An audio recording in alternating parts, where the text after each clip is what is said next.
All right, what's good, you two? Listen, let's get through this real quick because everybody's blowing me up about this Jake Paul Anthony Joshua situation, and I don't even know if it's really gonna happen.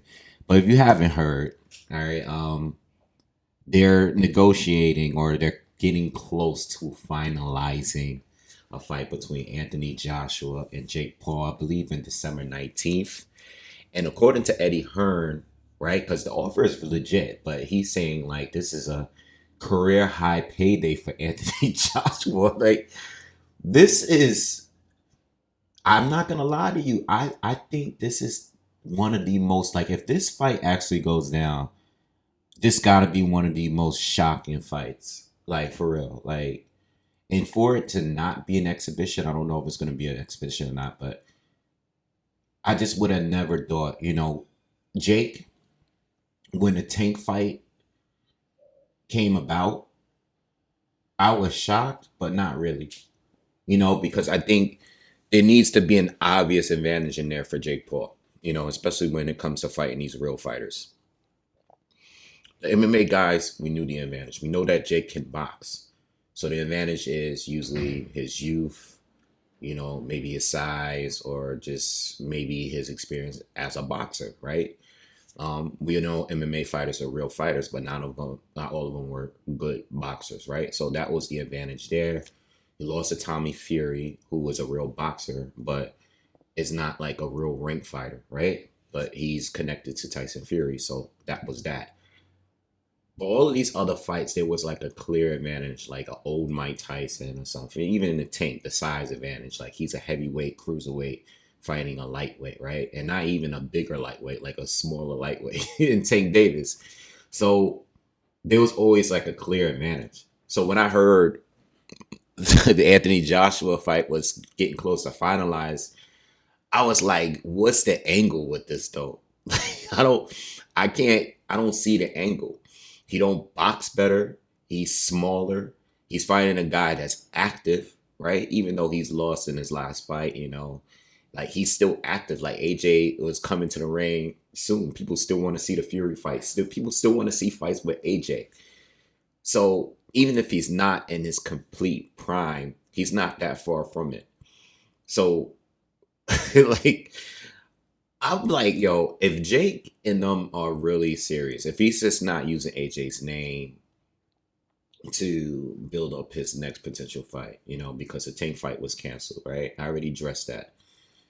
I heard it was Nate Diaz at one point, which was like, didn't they fight already? Like, I don't even remember like seeing that one.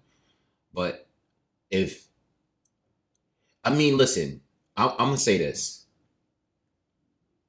AJ, if he's getting a career high payday, you mean to tell me all those super fights he had in Wembley, and if this goes down on Netflix, they're still able to pay AJ more than what he's been paid for any fight in the past? That's crazy.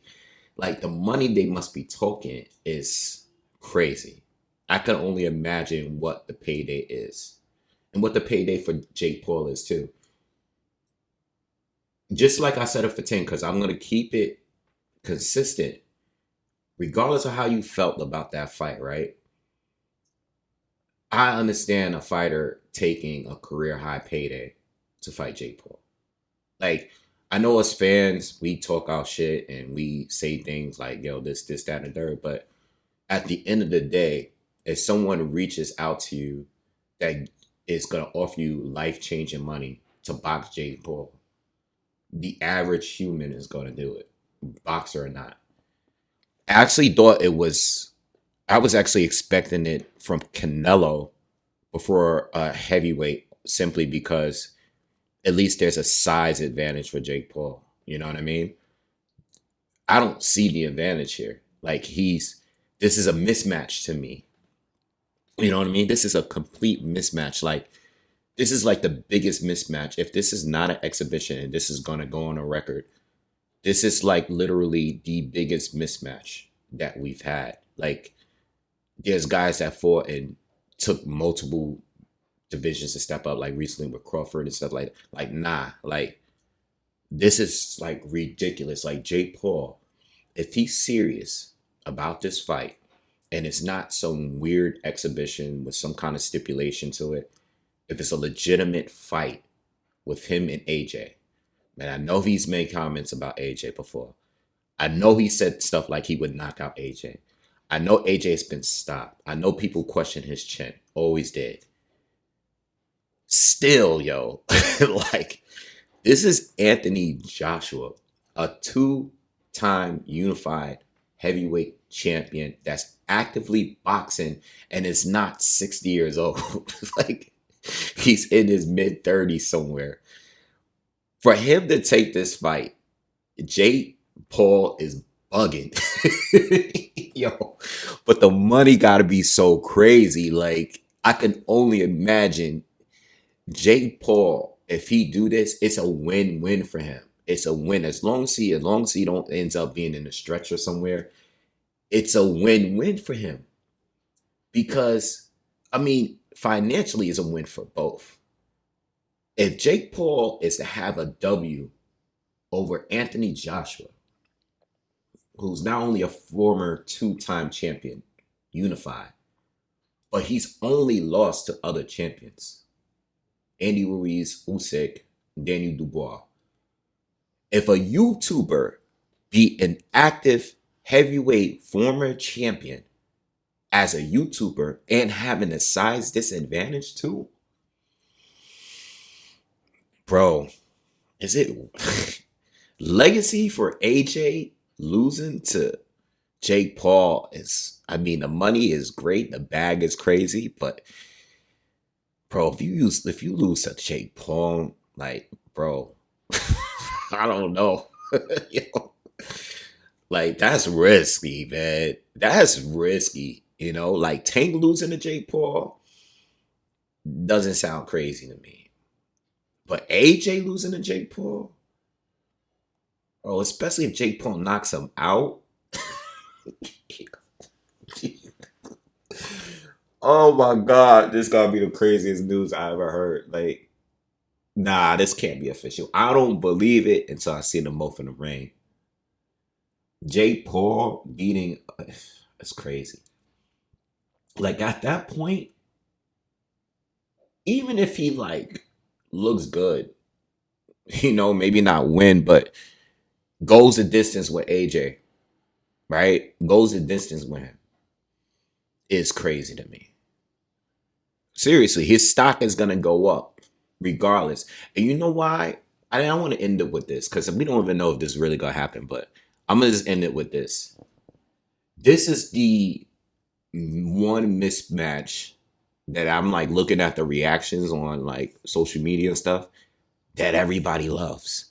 Because people been wanting to see Jake Paul get knocked out by a real fighter so bad that people are willing to accept the fact that AJ, while he's actively boxing, is fighting a YouTuber. Like people are overlooking the fact that what is AJ doing? You know what I mean? Like, what is he doing at this point? He's gonna stop his real career to take on a YouTuber who's not even ranked at heavyweight. Like, what are you doing? You know what I mean?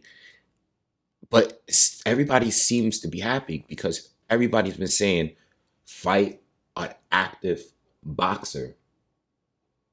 They wanted Jake Paul to fight an active boxer. When he was doing the cruiserweight thing, people wanted him to fight Mary's Breedis. You know what I mean? Someone like him. Breedis was calling him out. That guy wasn't going to fight that guy. But you fight AJ? That's even crazier. That's crazy. And Jake do have some skills. Like, dude can fight. Like, I know people talk shit about him on the internet. Jake Paul is beating most people up at this point in a boxing ring, unless you're a legitimate fighter, a boxer. But yo, like this is crazy. This is bugged out. Yo, I don't believe it. I don't believe it. Especially because I heard the Eddie Hearn interview where he's still like he's hoping, he said himself, like, I hope he's just not using this name, AJ's name, to promote something. You know what I mean? So in the sense that I'm still leaning towards that more than anything.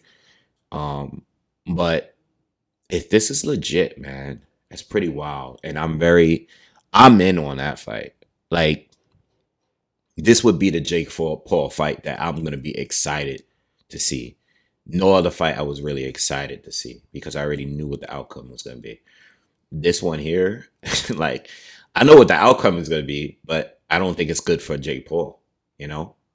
But I'm sure the bag is so heavy that it's probably worth in his eyes to get knocked out for, because it's gonna look cool as a YouTuber and a social media guy, content creator, to just even get the chance to fight a heavyweight, former heavyweight champion, like that's active.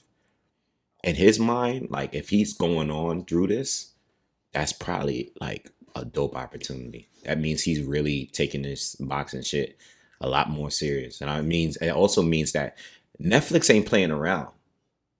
People have been talking about Ortiz and Boots and how the zone really wants pushing for that fight.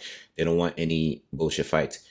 If Netflix is down to pay all these millions, that means they're not playing around either. And they want results. They want legitimate fights. Or even for like the clown show fights. They want it to be more legitimate than what we previously got. And they probably just not rolling with the tank situation or any other situation for that matter. They probably really want like Jake to be in a real fight to pay the back. I don't know. It's a lot to talk about, but I want to hear what you guys got to say in the comments on this one. I gave it some time because I was trying to wait to see if it was gonna get canceled, but they're not canceling this news. Like no one's reporting that this is not happening and Jake Paul is fighting Nate Diaz or somebody else for, some fight that we don't care about. Nah, no one's reported that. They're still going on with this AJ thing, so we'll see. Anyway, I'm out of here, man. Y'all subscribe to the channel. I'll see you guys on the next one. Peace.